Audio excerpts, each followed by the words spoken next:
ফাতেমা রে,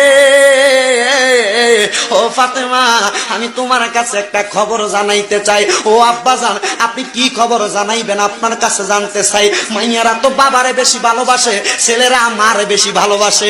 ফাতেমা চোখের পানি ছেড়ে কয়, বাবা, ও বাবা, আপনি কি বলবেন বলেন না রে আব্বা। এতদিন হয়ে গেছে, আপনি তো আমারে কোনো কথাও বলেন না। অসুস্থ অবস্থায় আপনি আপনার হুজরা মুবারকের মধ্যে শুয়ে থাকেন। আমার দয়াল নবী কয়, রে জগৎবাসী, আমি যখন অসুস্থ অবস্থায় আমার হুজরা মুবারকের মধ্যে শুয়েছিলাম, আমার আল্লাহর নবী বলেছেন, মা বাইনা বাইতি ওয়া মিম্বারি রওজাতুম মির রিয়াদিল জান্নাহ। নবীর রওজা থেকে নবীর ঘর পর্যন্ত এটা জান্নাতের একটা টুকরা।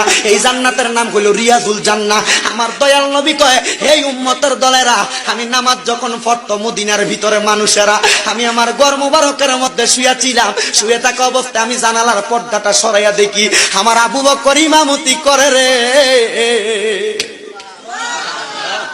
আমি নবী চোখের পানিগুলা পালায়া কই, ফাতেমা রে, আমি নবী তো এই ইসলামটার লাগা কষ্ট করছিলাম, দেখছুনি নামাজের সময় হইয়া গেছে রে। আমার মুসল্লিরা আমি নবীর অপেক্ষা না কইরা সময় চলে যায়, তারা নামাজ পড়তাছে। আমার দয়াল নবী আল্লাহর দরবারে হাত তুলা কয়, মাবুদ রে, ও দয়াল আল্লাহ, কিয়ামতের আগ পর্যন্ত আমার উম্মতেরা যদি এমন ভাবে নামাজ পড়ে রে, আমার উম্মত রে, তুমি আল্লাহ জান্নাত ছাড়া জাহান্নাম দিও না। আমার গভীর মনোযোগ দিবেন।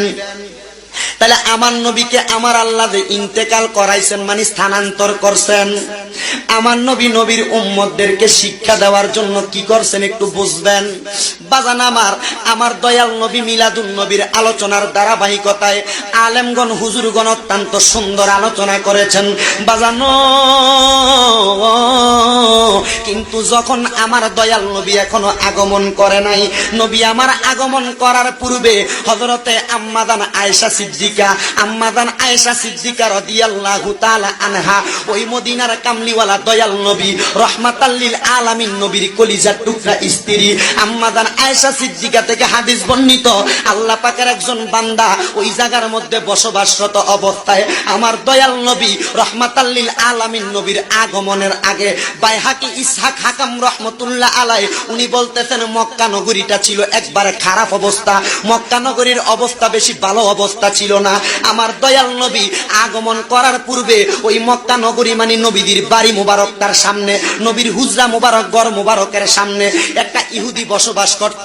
ওই ইহুদিরা ওই জায়গায় থাইকা ব্যবসা বাণিজ্য করত, কাজকর্ম করত এবং তার মাল সামানগুলা মক্কা নগরীর মধ্যে বিক্রি করত।